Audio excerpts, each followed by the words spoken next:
No escuche voz de hombres, escuche la voz de Dios. Es el tema para el día de hoy. No escuche voz de hombres, escuche la voz de Dios. En este pasaje vamos a ir desde el versículo 1 al versículo 20. Vamos a ver algunas pruebas, algunas promesas, pero también la provisión de Dios para con los que le temen. Los dos últimos capítulos del libro de los Hechos, de alguna manera vamos a ver el cumplimiento de ese gran deseo del apóstol Pablo de ir a Roma. Vamos a ver una gran prueba de la cual nosotros como cristianos tenemos que sacar lecciones. Cada vez que vemos alguna situación en la Biblia es para que nosotros podamos aprender. Hay un dicho que dice: nadie aprende en pellejo ajeno, pero debería ser. ¿O usted quiere pasar todo lo que pasó el apóstol Pablo? Pues deberíamos aprender lo que dice la Biblia porque es importante. ¿Qué hacemos, por ejemplo, cuando estamos en situación de prueba y cuando pareciera que Dios nos ha dejado solos para que la tormenta venga y nosotros decimos: ¿dónde está, Señor? Y no escuchamos nada? ¿A alguien le pasaba así? ¿Que parece que Dios no escucha? ¿Le ha pasado o no le ha pasado? Bueno, a Pablo también le pasó. Y entonces vamos a ver qué se tiene que hacer ahí. De hecho, cuando vamos a la Biblia, debemos entender que para los creyentes, a los cristianos verdaderos, las pruebas no tienen que ser algo extraño, dice el apóstol Pedro. Miren, rapidito, en esta introducción, antes de ir a Hechos, dice 1 de Pedro capítulo 4. Es un pasaje muy conocido y luego regresamos a Hechos para continuar. 1 de Pedro 4, 12 y 13 dice: amados. Y cuando dice amados, ¿se está refiriendo a qué? ¿A incrédulos o a creyentes? Pues desde luego a creyentes.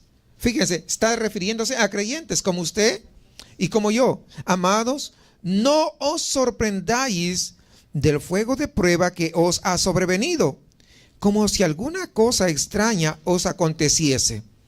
Es decir, las pruebas en la vida del cristiano no son extrañas. Debe haber pruebas. ¿Y a quién le gustan las pruebas? A ver, levante la mano a los quienes le gustan las pruebas.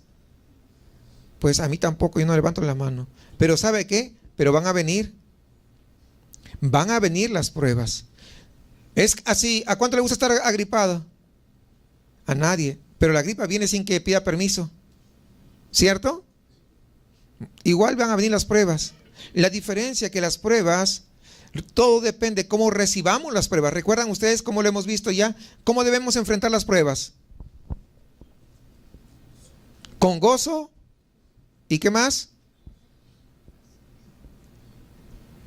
Ya se olvidaron.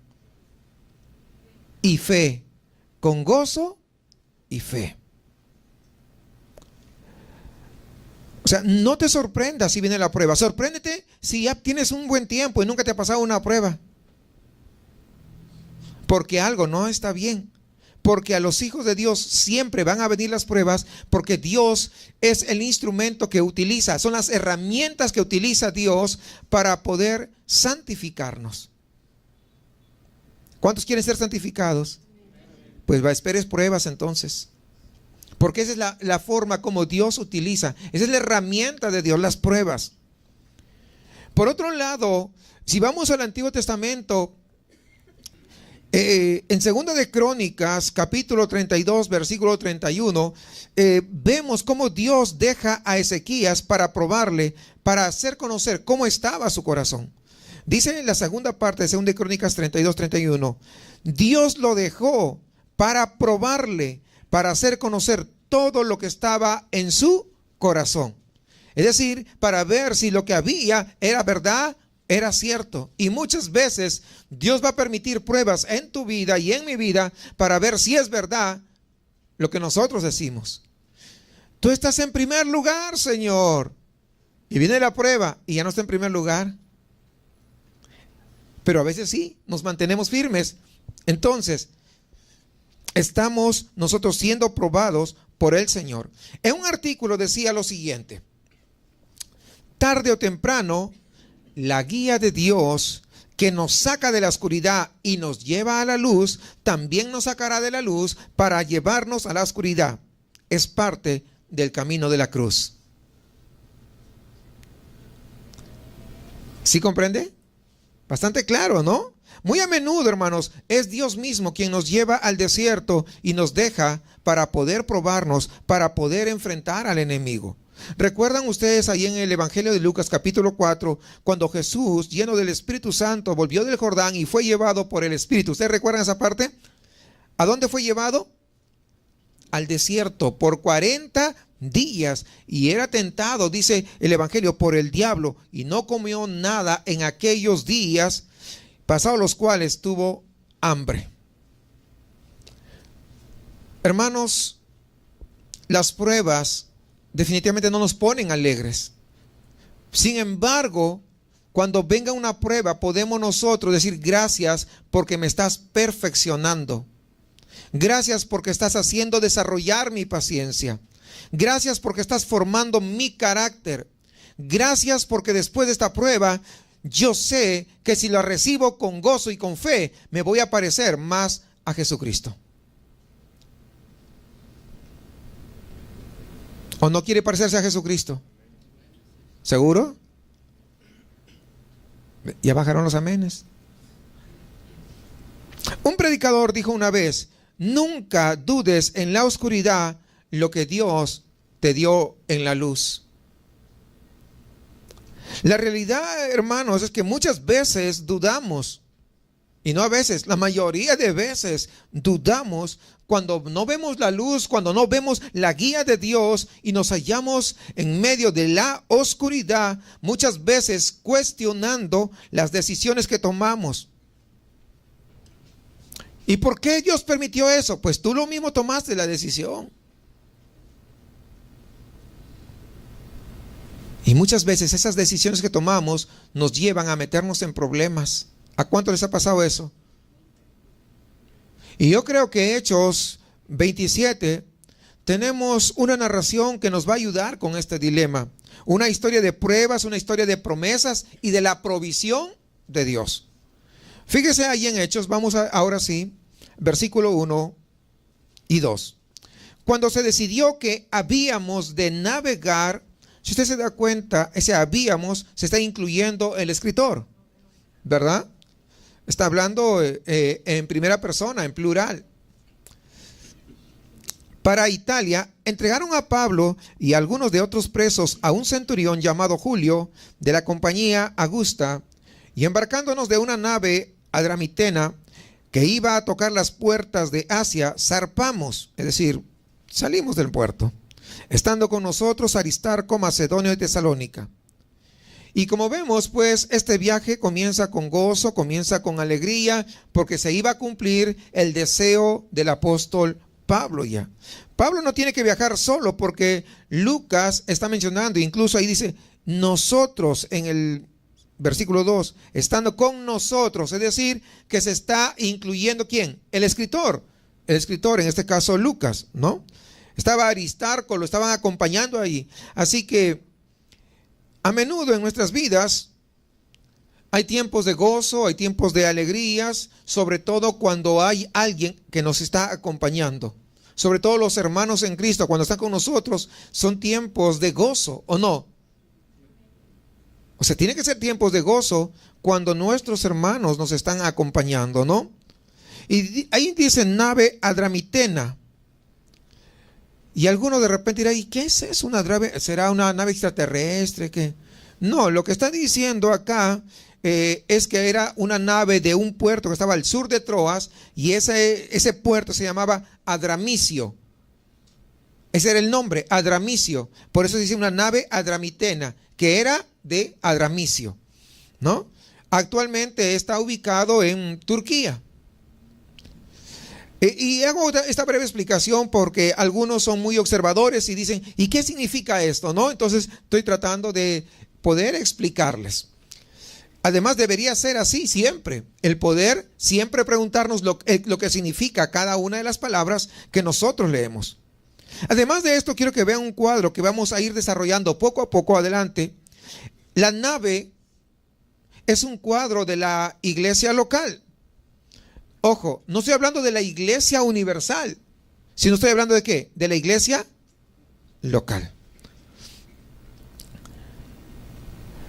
En nuestro viaje al cielo, a la tierra prometida, pues nosotros nos embarcamos y viajamos con otros ahí en la nave, en esa iglesia local. Venimos y en esa nave nos embarcamos y vamos a rumbo en una travesía. Y considere en perspectiva, ponga en perspectiva esto, de tal manera cuando sigamos avanzando, usted sepa, ¿verdad?, de qué estamos hablando. Por eso ahorita en esta pequeña breve introducción le estoy narrando más o menos cómo vamos a ir avanzando en el desarrollo. Y muy a menudo el viaje, dice, empieza con tranquilidad, porque es lo que vemos, versículo 3. Al otro día llegamos a Sidón y Julio, tratando humanamente a Pablo, le permitió que fuese a los amigos para ser atendido por ellos. Es decir, Julio le permite a Pablo que visite a sus amigos, probablemente creyentes también, a fin de que pues lo atendiesen. Que tal vez lo vieran después de mucho tiempo y le pudieran... ¿Qué hace usted cuando ve a un amigo después de mucho tiempo? ¿Lo saluda nada más? Un abrazo. Vamos a comernos unos taquitos, por lo menos, ¿sí o no? ¿O no? ¿O eso no es usted? Si eso no es usted, pues debería volver a escuchar las otras series que tenemos. Es que el amor fraternal, ¿verdad? Un hermano que no lo vemos hace mucho tiempo. Y parecería pues que las cosas iban bastante bien. El centurión estaba siendo muy condescendiente con Pablo. Sin embargo, no pasa mucho tiempo y nos vamos a dar cuenta que comienzan vientos contrarios. La nave hasta el momento parece que va bien, ¿cierto? Todo en paz, todo tranquilo. Así que no, además de que pues ha caído en gracia ante los ojos de Julio, o sea, las cosas marchan bien. Pero fíjese lo siguiente, versículo 4. Del 4 al 6. Y haciéndonos a la vela, desde allí navegamos a Sotavento de Chipre, porque los vientos eran contrarios. Habiendo atravesado el mar frente a Cilicia y Panfilia, arribamos a Mira, ciudad de Licia, y hallando allí el centurión una nave alejandrina que zarpaba para Italia, nos embarcó en ella. Esta nave alejandrina pues era una nave de Alejandría, ¿no? Ahí está su nombre, lo dice, y probablemente eran las enormes naves que llevaban trigo, todos esos alimentos, ¿verdad?, que llevaban hacia Roma. Entonces el centurión vio esa nave y pues dijo, justamente esta es la nave que necesitamos. Así que como él se va a Roma, esta nave se va a Roma, pues, ¿sabes?, ahí los va a embarcar, ¿no? Ahora, hay algo importante que podemos notar aquí. Como les dije, vamos a relacionar la nave con la iglesia local. La corriente de este mundo es contraria, similar a esto, lo que estamos viendo. Dice, porque los vientos eran contrarios. Y en este mundo también se presenta, la corriente es contraria, ¿o no? La corriente de este mundo es contraria o va de acuerdo a lo que la iglesia del Señor hace. Es contrario. Sigamos leyendo. No, sigamos, vamos a ver respecto a la corriente, luego retomo, porque si no, sí me voy a desviar un poquito. Fíjense, muchas veces nosotros pensamos que lo que está en el mundo nosotros podemos adaptar a la iglesia. Y eso han hecho muchos lugares. Han adaptado la música y lo han metido dentro de la iglesia. Han adaptado sus formas de cómo motivan al personal de ventas. Los personales de ventas los motivan demasiado, mucha psicología y muchas palabras bonitas. Y eso lo han metido en la iglesia. ¿Por qué? Como las ventas venden el marketing y todo lo demás, eso quieren meterlo dentro de la iglesia. Olvidándose que nosotros no somos llamados a contaminarnos con el mundo, sino somos llamados a ser diferentes. Nosotros somos llamados a una vida contracultura, a ser radicales. Fíjense lo que dice Efesios 2:12 antes de seguir avanzando. Y Él os dio vida a vosotros cuando estabais muertos en vuestros delitos y pecados, en los cuales anduvisteis en otro tiempo, siguiendo la corriente de este mundo. Es decir, antes seguías la corriente de este mundo, pero ahora que ya eres iglesia, tienes que ir en sentido contrario. La corriente del mundo antes te arrastraba, ¿no? Ibas caminando juntamente con todo el montón, con todos.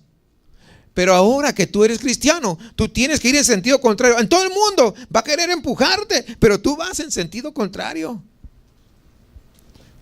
Igual que el salmón. El agua viene de bajada, pero el salmón nada hacia arriba, hacia arriba, hacia arriba. Y no le importa qué tanta agua venga, con qué fuerza venga, el salmón hace todo el esfuerzo para seguir nadando en sentido contrario. El cristiano genuino tiene que ser un salmón, metafóricamente hablando, porque tiene que ir en contra de la corriente de este mundo. Porque la corriente del mundo dice, conforme al príncipe de la potestad del aire, el espíritu que ahora opera en los hijos de desobediencia. Si la corriente de este mundo va conforme al diablo, usted no puede ir de acuerdo a esa corriente, ¿o sí? ¿Sí o no? ¿Se dan cuenta que no podemos? Pero no solamente es eso, también hay vientos de doctrina que soplan en este mundo y que también son contrarios. Fíjese Efesios 4:14, ahí mismo en Efesios. Para que ya no seamos niños fluctuantes. ¿Qué es un niño fluctuante? Es uno de doble ánimo. Es uno que un día sí quiere, otro día como que no. Está fluctuando entre seguir y abandonar. Llevados por doquiera de todo viento de doctrina. ¿Qué es esto? Un día me gusta esto, el otro día como que no, me voy para aquí, está fluctuando. Y luego me voy a cambiar y voy a buscar a otra cosa. Y luego me cambio y voy a escuchar más allá. Está fluctuando entre lo verdadero. Muchas veces se va de lo verdadero, se va a lo falso, se va a lo tergiversado, se va a lo chueco, se va a la psicología, se va a la motivación, se va a la emoción. Está fluctuando, llevados por doquiera de todo viento de doctrina, por estratagema de hombres. Es decir, lo que hombres, no lo que la Biblia, sino que estrategia de hombres que para engañar emplean con astucia las artimañas del error. Es decir, van encubiertos, son astutos. Pero esos son los vientos contra los cuales nosotros debemos, ¿de qué? De dejarnos llevar. Debemos de luchar. Ahora, yo pregunto, si toda la corriente viene en este sentido y yo voy en este sentido contrario, ¿yo voy a avanzar lo más rápido posible? ¿O va a ser dificultoso? Va a ser dificultoso, ¿cierto? Claro, o sea, no es fácil, porque si me voy con la corriente, pues, me voy, ¿no? Muy rápido. Pero si voy en contra de la corriente y toda encima va de bajada, imagínense, va a ser bien difícil. Pero así es la vida del cristiano. ¿Por qué? Porque nosotros no vamos a irnos como todo el mundo. Si quisiéramos hacerlo metafóricamente, nosotros vamos de subida. Por eso que cuesta.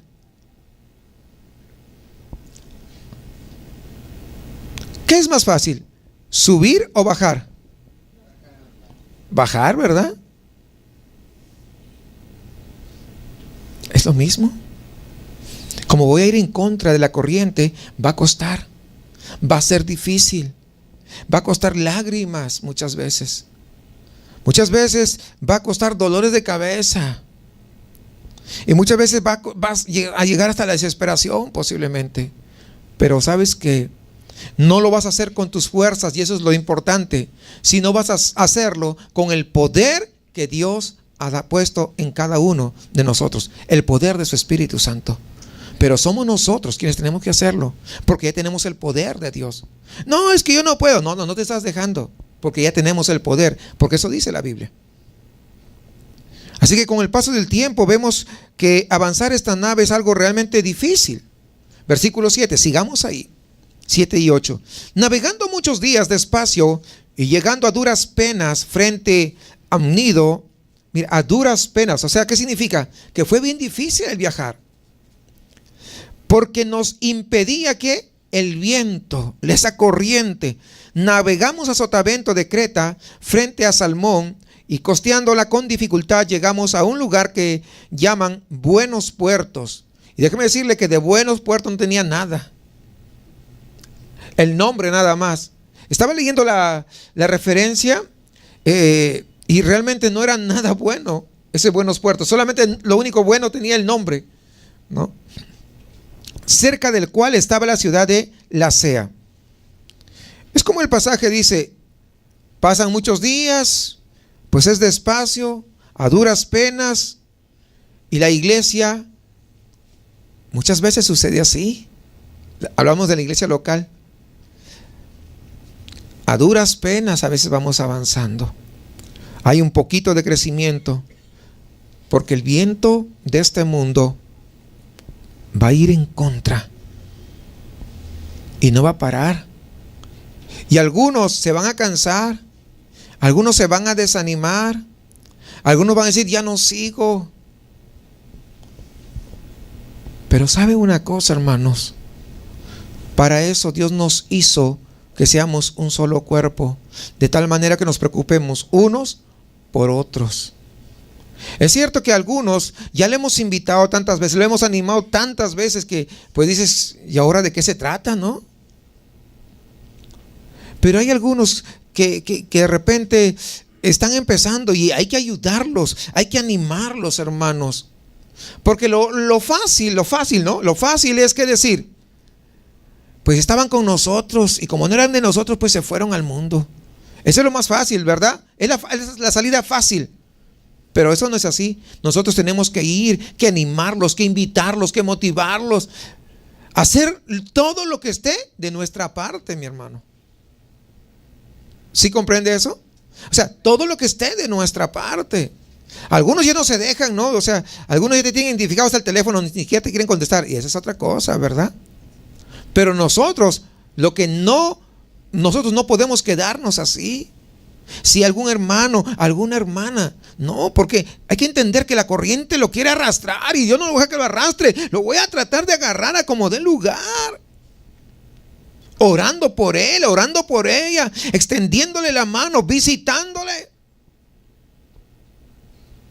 De tal manera que pues agarre fuerza y continuemos en este caminar. Recuerde que todos estamos contra corriente. Todos nosotros estamos contra corriente. Y después de todo, dice Pablo, llega a Buenos Puertos. Y aunque ese es el nombre nada más, pero si nosotros vemos, la iglesia también va a llegar a un buen puerto.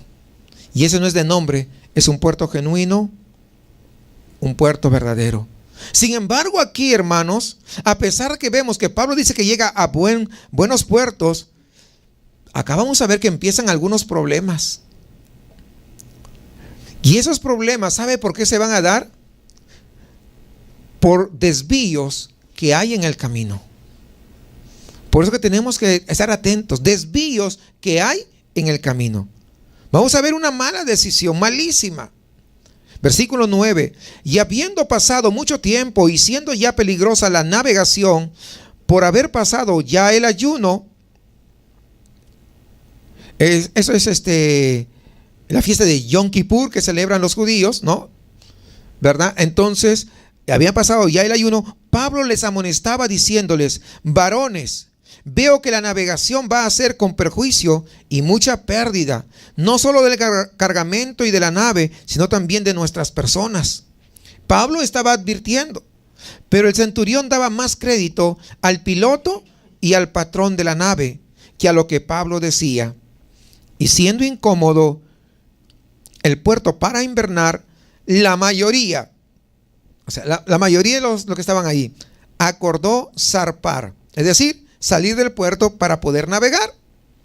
También de allí, por si pudiesen arribar a Fenice, puerto de Creta que mira al noreste y sudeste, e invernar ahí.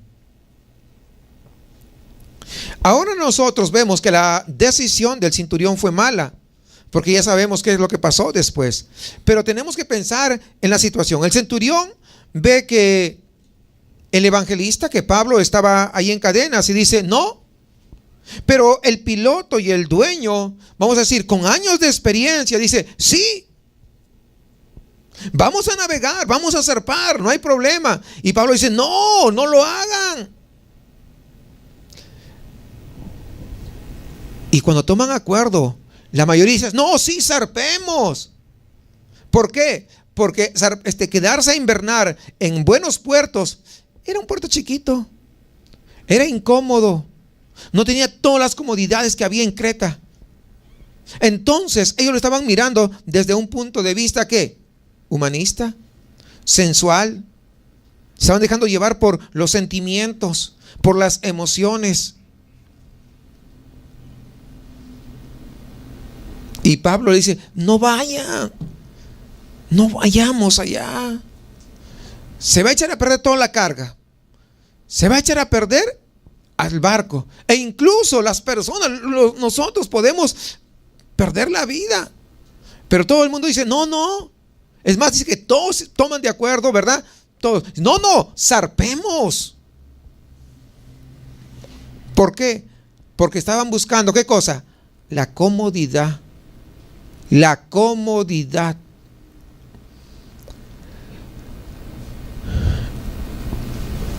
No estaban escuchando a una persona espiritual.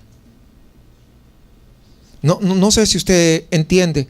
Pablo era un hombre espiritual, pero como ellos no eran espirituales, no entendieron el consejo que estaba dando Pablo.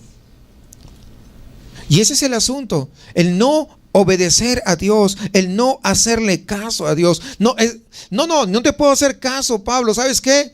Tengo al experto. El piloto pues tiene una gran experiencia. El capitán o el dueño del barco tiene años de experiencia. No puedes comparar con la experiencia que tú tienes. Estamos comparando experiencia de hombre versus la palabra de Dios. Porque Pablo era guiado por el Espíritu Santo de Dios. ¿Sí entendemos eso? Muchas veces resulta irracional, hermanos, así, irracional, lo que Dios quiere que nosotros hagamos. ¿Recuerdan ustedes el caso de Pedro, cuando ellos no habían pescado nada durante toda la noche? Ellos eran los profesionales, ellos eran los expertos. ¿Sí o no? Jesús no era experto en eso, por lo menos no lo dice la Biblia. Lo que él sabía, el oficio que sabía era ¿qué cosa? Pues carpintero. Pero él no se ve ni que había ido ni tenía caña de pescar. Entonces, pues no tenía experiencia. Pero ¿qué hizo Pedro? Maestro, pues hemos pescado toda la noche y no hemos pescado nada. Ni un resfriado hemos pescado.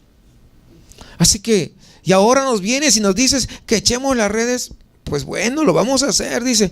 Lo vamos a hacer en tu nombre, ¿no? Pero realmente nosotros somos los expertos. Pero cuando tiran las redes, ¿qué cosa es lo que pasa? Pues se llenaron, y tanto que hasta se rompían las redes. Porque lo que manda Dios, hermanos, muchas veces va en contra de lo que los expertos dicen. Porque si alguien tiene la razón siempre, Él es Dios, no los expertos.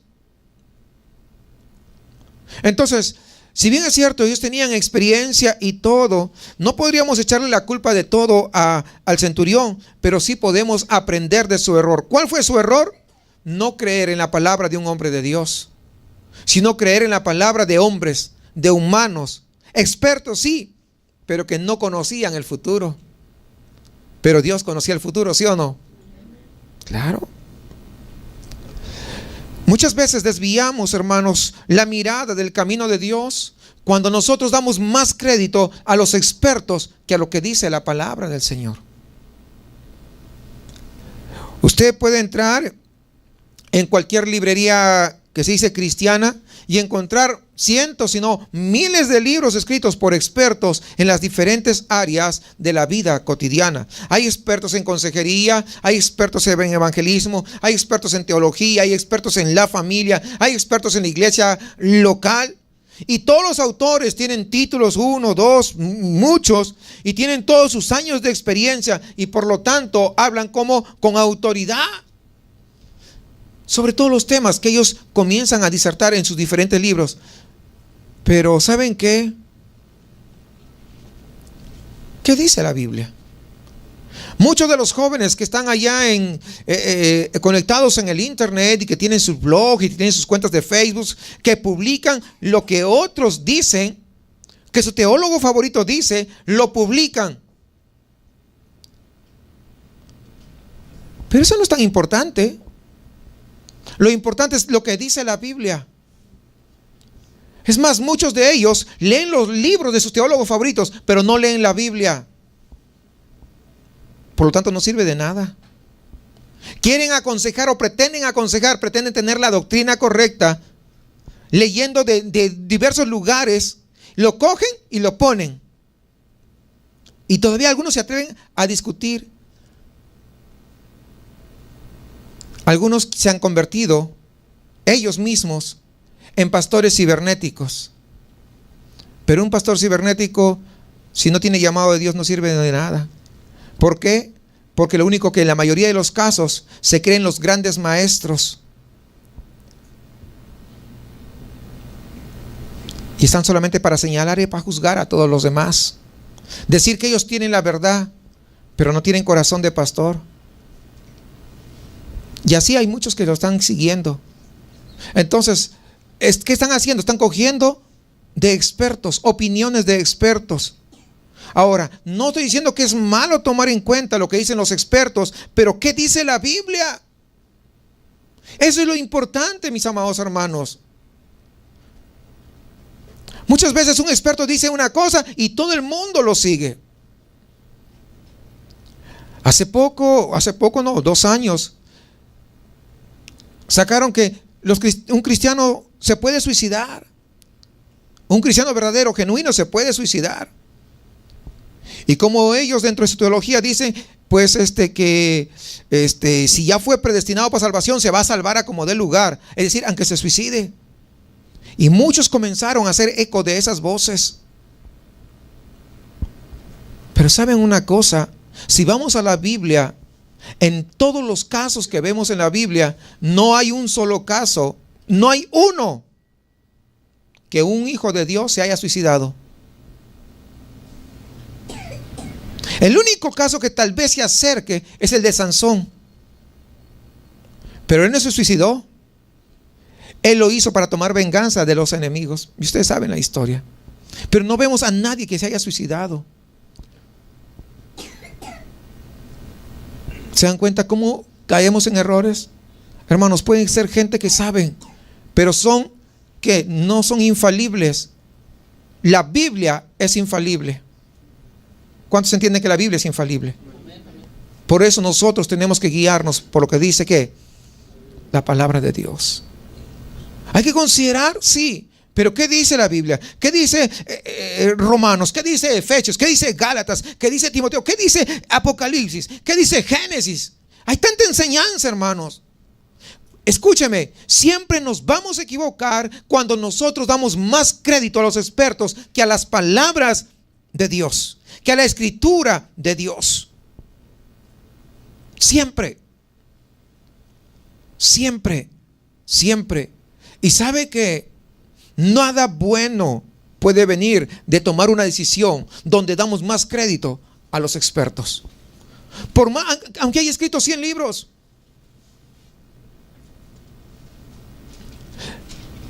Mi pueblo fue destruido porque le faltó conocimiento. Por cuanto desechaste el conocimiento, yo te echaré del sacerdocio. ¿Qué es desechar el conocimiento? Desechar la palabra de Dios. Y muchos dicen que saben la Biblia porque leen los libros, los artículos de sus teólogos favoritos. Eso no es la Biblia. Eso no es la Biblia, es la interpretación. Y tal vez puede ser muy buena interpretación, pero más bueno es lo que dice la Biblia. Muchísimo mejor. Y aún mismo Pablo nos dice: porque vendrán tiempos cuando no sufrirán la sana doctrina, sino que teniendo comezón de oír, teniendo ganas de escuchar, se amontonarán maestros conforme a sus propias concupiscencias y apartarán de la verdad el oído y se volverán a las fábulas. Y es lo que muchas veces hacen, más cuando alguien no tiene discernimiento. De repente puede tener unos buenos años, pero no ha sido desarrollado, ¿no?, su carácter espiritual. Entonces muchas veces viene alguien, te dice algo bonito y te jala y te arrastra y te lleva. Hay que tener cuidado de eso, mis amados hermanos. Hay que tener mucho cuidado. Pero también nos desviamos del camino cuando dejamos que la mayoría tome la decisión. Es decir, hay dos cosas. En primer lugar, nos alejamos del camino cuando damos voz a quién, oído a quién, a los expertos. Pero también cuando le damos la razón a la mayoría. Como la mayoría dijo, deben tener razón. Yo no estoy en contra de que todos pueden dar una opinión. A menudo ayuda un poco, ¿verdad? Pero en cuestiones espirituales, en cuestiones de la dirección de la nave, en cuestiones de la dirección de la iglesia local y la vida de los cristianos, Cristo ya nos dijo que la mayoría de los que profesan una fe y una conversión pueden estar equivocados. Si no, fíjense lo que dice en Mateo 7:13. Entrad por la puerta estrecha, porque ancha es la puerta y espacioso el camino que lleva a la perdición. Y muchos, fíjense, muchos son los que entran por ella, porque estrecha es la puerta y angosto el camino que lleva a la vida, y pocos son las que la hallan. Debemos tener cuidado. No porque todo el mundo lo dice, va a ser así. Hay otro caso en la Biblia, en el caso de Moisés. ¿Recuerdan ustedes eso? Cuando toda la gente le decía: Moisés, regresemos. Moisés, ya no sigamos. ¿Para qué nos sacaste al desierto? Mira, cuando estábamos allá, comíamos ajos, cebollas, pescado, carne asada, pero ahora no tenemos nada. Regresemos. ¿Y se acuerdan? ¿Quién decía? La mayoría decía eso, ¿cierto? ¿Sí o no? Y Moisés, que decía: no. Y todo el mundo decía: regresemos. Es decir, estaban todos en contra de Moisés. Y yo pregunto, ¿quién tenía la razón? ¿La gran mayoría o Moisés? Moisés, porque Moisés era guiado por el Señor. O sea, le hago recordar una cosa, hermanos. Dios no es demócrata. Por si acaso, Dios no es demócrata. A Dios no le gusta la democracia. A Dios le gusta la teocracia. Las decisiones de Él son inapelables. La democracia es que pueden elegir cada uno. Y la democracia es lo que ha echado a perder al mundo. Aún a la iglesia. ¿Por qué? Porque puede elegir cómo quiere seguir a Dios, cómo quiere honrar a Dios, qué es lo que quiere hacer en la iglesia, qué no quiere hacer en la iglesia. ¿Sí o no? ¿Sí o no, hermanos? Si somos honestos. Es la democracia, el que uno elija. Pero en la teocracia no hay elección. ¿Se hace o se hace? Él es el que tiene la autoridad, Él es el que gobierna, Él es el que tiene siempre la razón.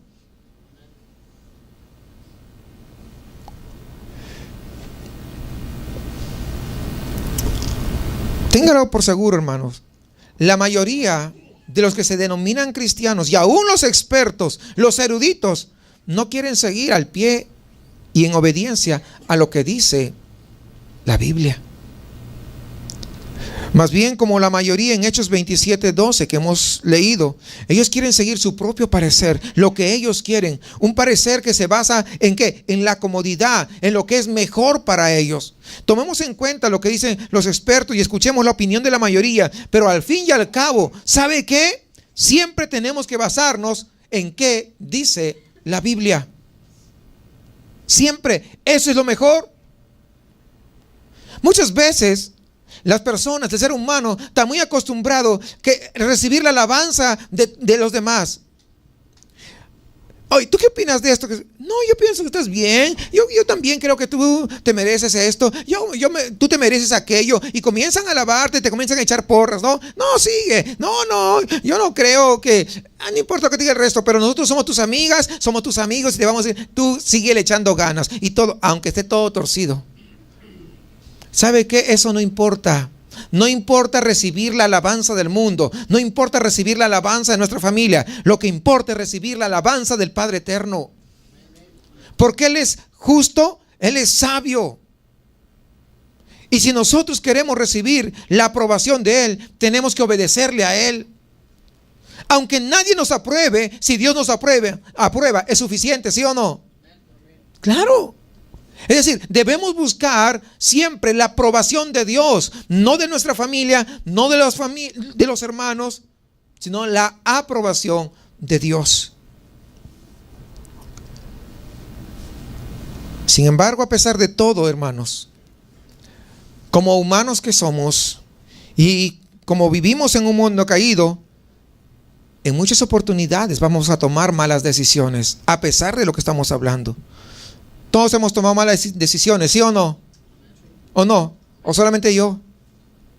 Pues yo también he tomado malas decisiones. Y es probable que vuelva a tomar algunas malas decisiones en lo que me resta de vida.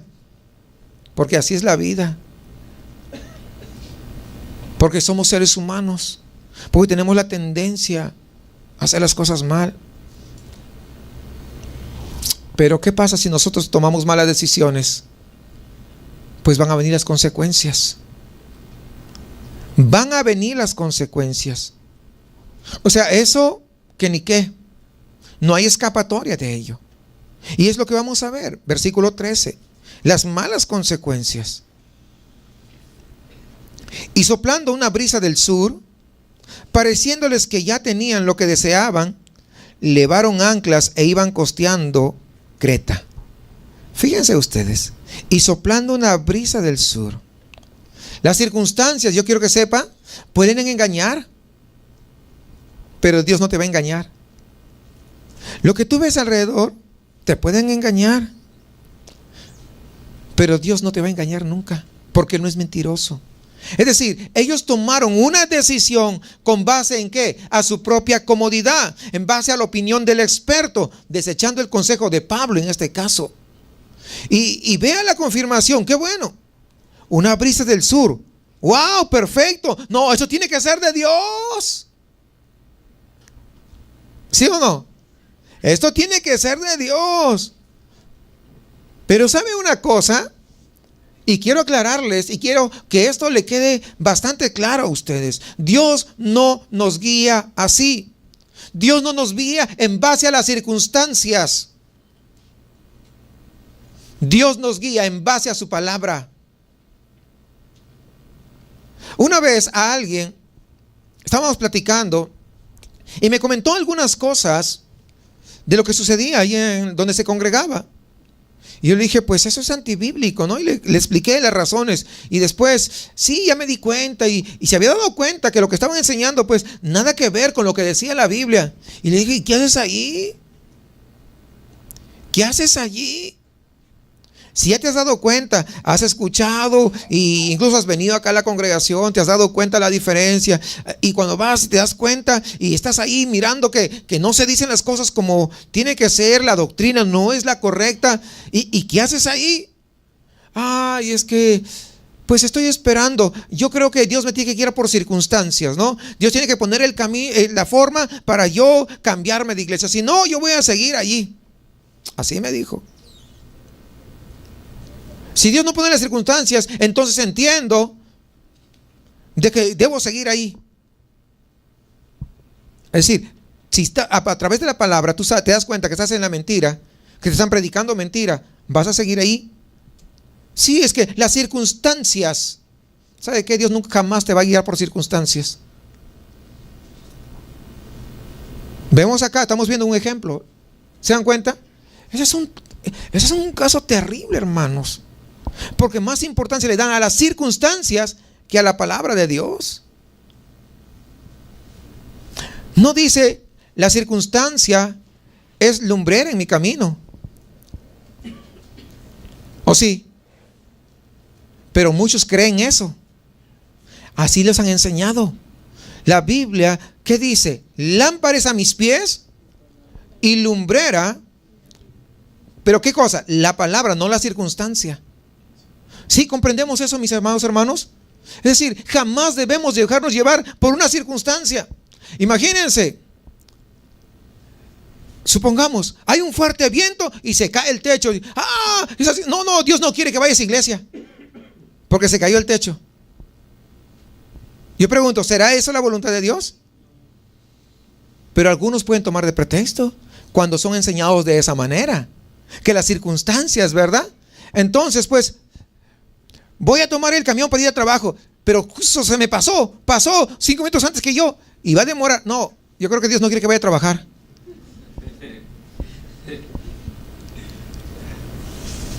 ¿Parece lógico? Yo pregunto, ¿parece lógico? Pero a veces así somos en la iglesia. Nos damos cuenta de los errores, de las mentiras. Nos damos cuenta que no estamos bien. ¿Y qué? Y queremos que la circunstancia nos empuje, ¿verdad? ¿A dónde tenemos que ir? ¡Qué locura! ¿Cuántos van entendiendo? ¿Se dan cuenta que hay una enseñanza tan maravillosa, hermanos? Porque la que nos va a guiar es siempre su palabra. Siempre, hermanos. Quien te debe guiar siempre tiene que ser la palabra de Dios. Pero el centurión y la mayoría pues acaban de desecharla en los versículos anteriores. Porque todos dijeron, no, mira, ya se puso bien el clima, vamos.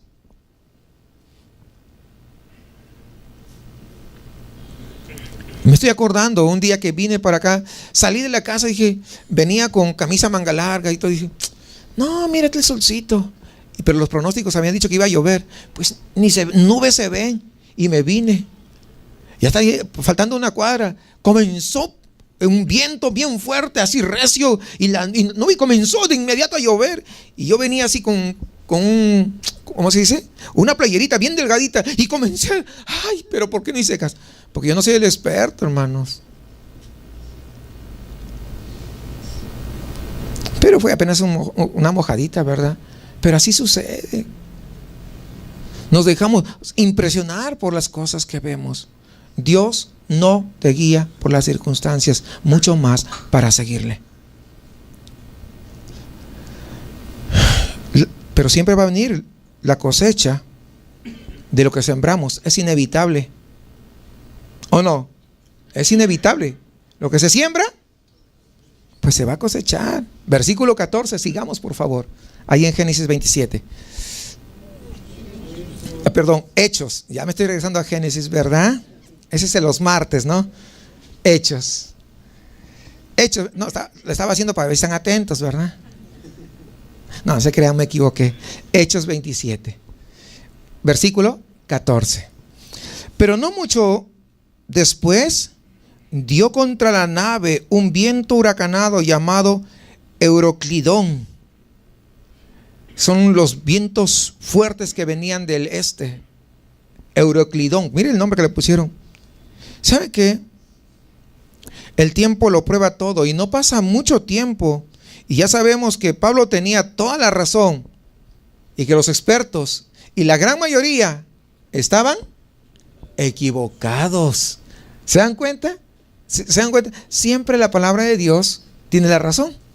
Siempre. Sigamos, versículo 15. Y siendo arrebatada la nave y no pudiendo poner proa al viento, nos abandonamos a él y nos dejamos llevar. Y habiendo corrido a sotavento de una pequeña isla llamada Clauda, con dificultad pudimos recoger el esquife. Y una vez subido a bordo, usaron de refuerzos para ceñir la nave, y teniendo temor de dar en la sirte, arriaron las velas y quedaron a la deriva. Pues era de esperarse.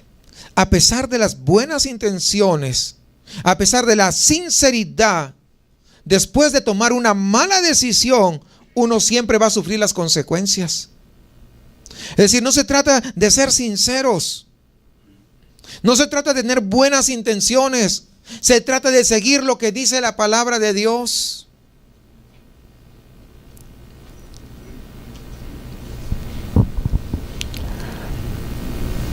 El pastor de la iglesia más grande, cuando digo iglesia no digo que sean salvos, digo la iglesia más grande en los Estados Unidos, Lego Church, le entrevistaron en una oportunidad. ¿Y sabe qué es lo que dijo? Cuando le preguntó, el periodista le hace una pregunta directa, si los musulmanes son salvos. ¿Y él qué dijo? Pues son bien sinceros. Yo estuve allá y son bien sinceros y tienen buenas intenciones. Yo pregunto, ¿por buenas intenciones se salva la gente? ¿Por ser sincero se salva la gente? ¡Qué vergüenza! Un pastor así. ¿O no? Hermanos, nadie se salva por ser sinceros ni por tener buenas intenciones. Se salva ¿por qué? Por arrepentirse genuinamente y poner su fe en Jesucristo y comenzar a dar frutos dignos de arrepentimiento. Porque es la evidencia que es salvo. Nadie se salva por asistir a una iglesia. Al asistir a una iglesia hay mayor probabilidad que se salve porque está escuchando la palabra de Dios. Pero si se arrepiente y pone su fe en Jesucristo, y entonces ocurre ese cambio que Dios toca su vida, toca su corazón, y en su interior comienza a ver esos frutos dignos de arrepentimiento, entonces pueda que sí sea salvo. No porque yo me justifique, porque yo soy bueno. No, ya dejé de tomar. Pues hay mucha gente que no viene a la iglesia y no toma tampoco. Ya dejé de fumar. Pues hay gente de afuera que no toma ni fuma. Y eso no significa que sean cristianos. Ya no me drogo. Pues ¿qué importa? Si tu corazón no ha cambiado, entonces tienes que tener cuidado. Porque tiene que haber esos frutos dignos de arrepentimiento. Mas el fruto del Espíritu es gozo, paz, benignidad, mansedumbre, templanza. Hermanos, si no hay esas cosas, ¿cómo puedo decir que soy un verdadero cristiano? ¿Cómo? Lógicamente, unos lo tienen en mayor grado y otros en menor grado, pero tiene que existir eso. Y conforme voy caminando mi vida cristiana, ese fruto del Espíritu, yo pregunto, cuando tenemos una planta, ¿verdad? El frutito pequeñito, pero pasa un mes, ya está grande, dependiendo del tipo de planta. Y de repente es una papaya, como yo tengo unas papayitas, ¿verdad? Ya pasaron 3 meses, ya están así. Y ninguna se quedó así, chaparrita. Todos ya crecieron. Pero, ¿qué hubiera pasado si ya pasó 6 meses y el frutito todavía seguiría así como cuando nació? ¡Pah! Reventó la flor y seguiría así. ¿Qué creen que pasó? Es algo anormal, ¿cierto? Y lo más probable, si ya se quedó así, que no va a crecer más. ¿Y para qué sirve? Para nada, porque al poco tiempo solito se desprende del árbol y se cae. Es decir, no es un fruto verdadero. Entonces, mis amados, tenemos que considerar esas partes. No es por buenas intenciones, no es por ser sinceros. Tenemos que tener buenas intenciones, sí. Sinceros, sí, pero tenemos que apegarnos a lo que dice la palabra de Dios.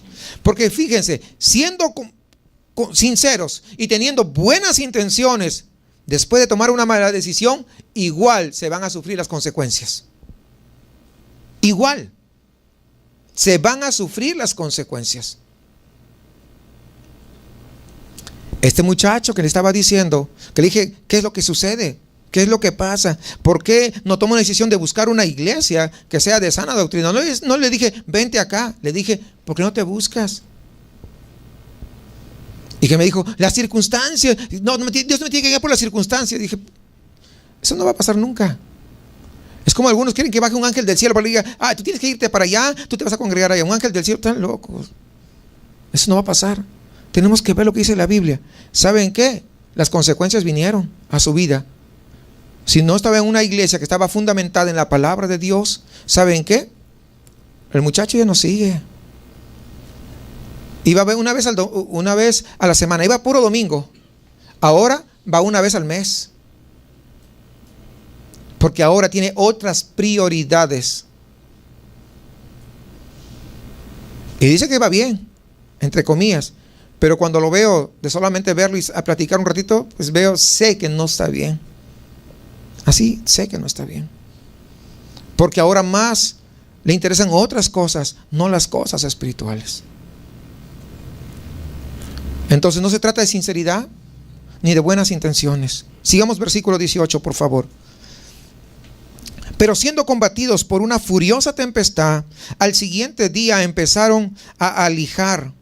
Y al tercer día con nuestras propias manos arrojamos los aparejos de la nave, y no apareciendo ni sol ni estrellas por muchos días, y acosados por una tempestad no pequeña. Si no era pequeña, ¿cómo era? Pues era grande. Ya habíamos perdido toda esperanza de salvarnos. Haga lo que quiera o lo que pueda. En este caso, alijar la nave, arrojando el aparejo, no comenzaban a aligerar la nave. Pero nada podía evitar lo inevitable. ¿Cuál era? Las consecuencias de su propia decisión. Están en una tempestad grande, tan grande que le pusieron Euroclidón. Y dice que están ahí por muchos días. No tienen luz, no hay la luz del sol, no hay las estrellas. Y ustedes saben que los marineros, o no sé si lo saben, los marineros se guían por el sol y ¿cómo se llama? Y las estrellas para poder ubicarse y poder marcar su rumbo, ¿no?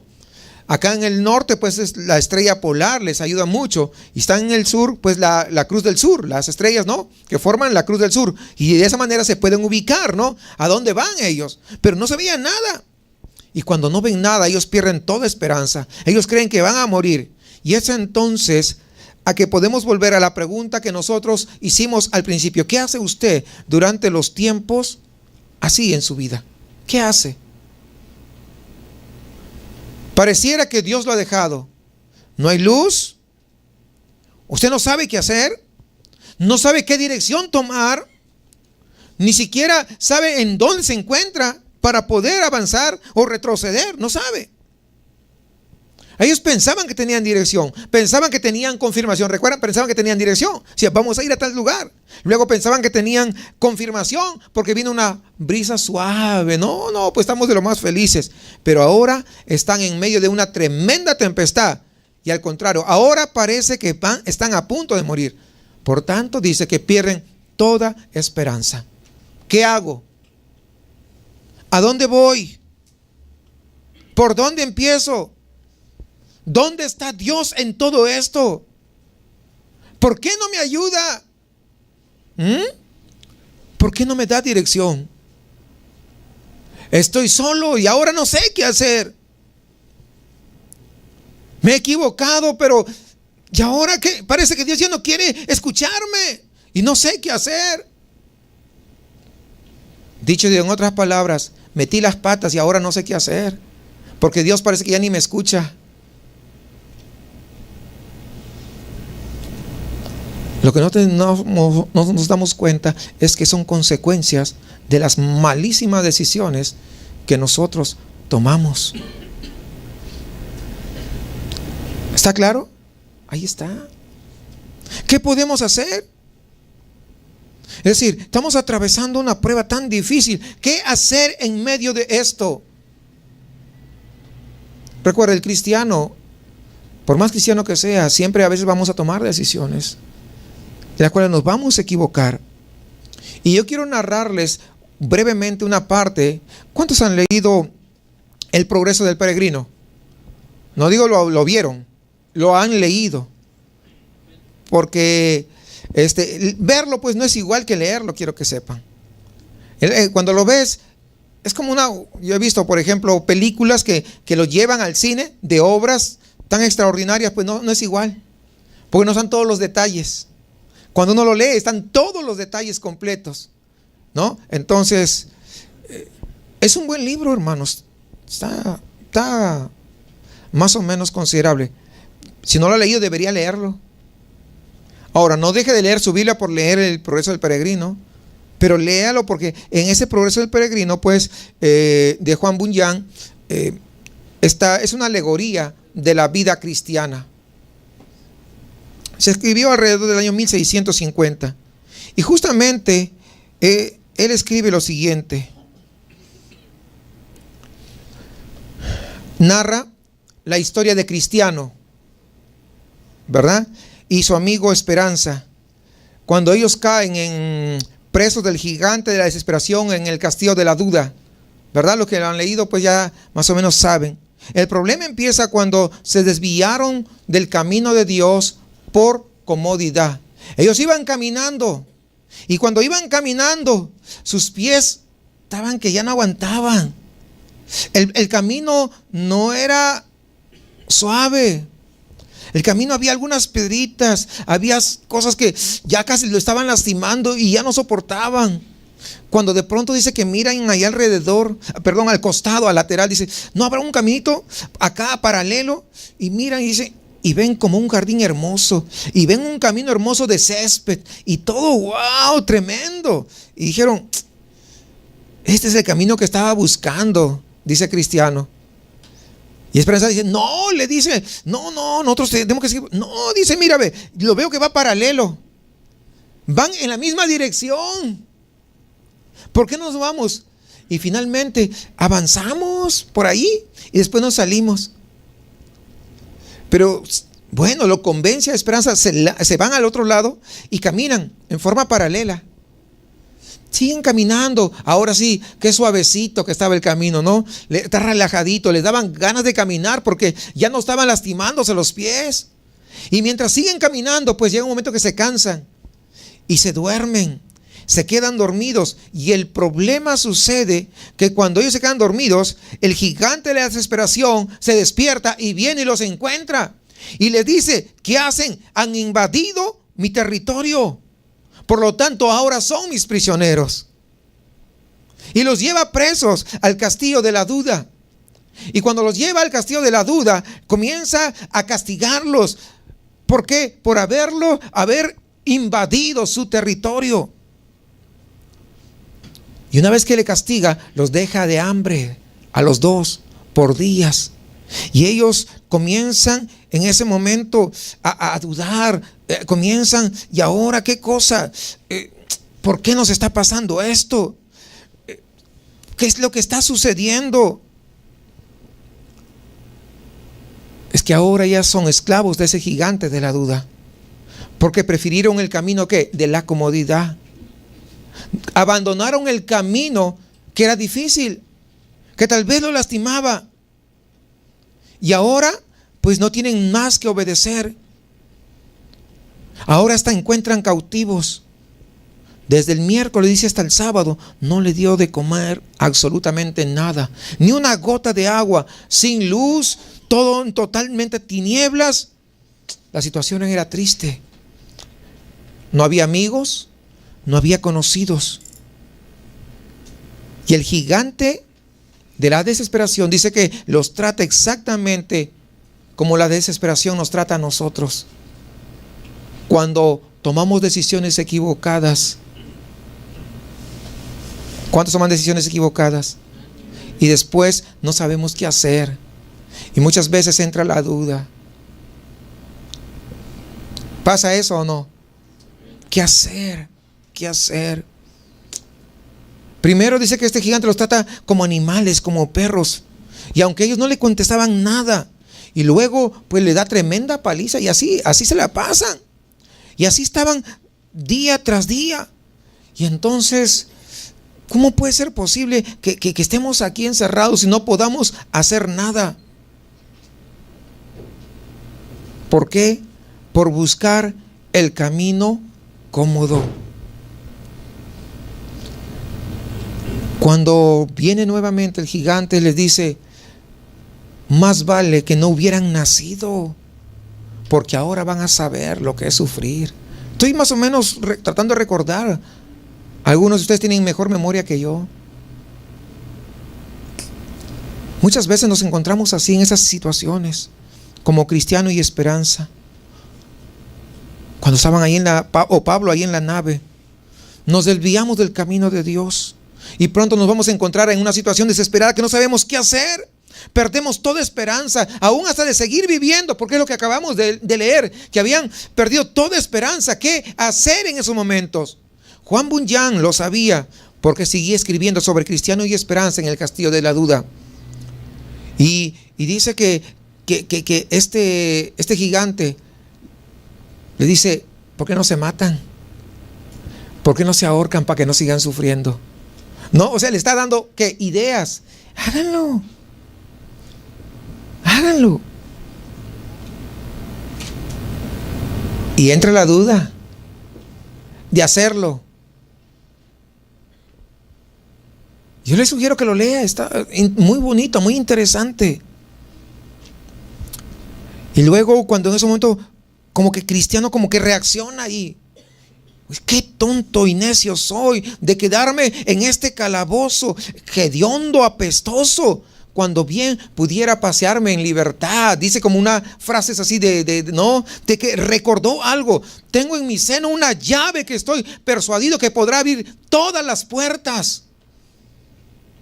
Y podrá abrir cualquier cerradura de ese castillo de las dudas.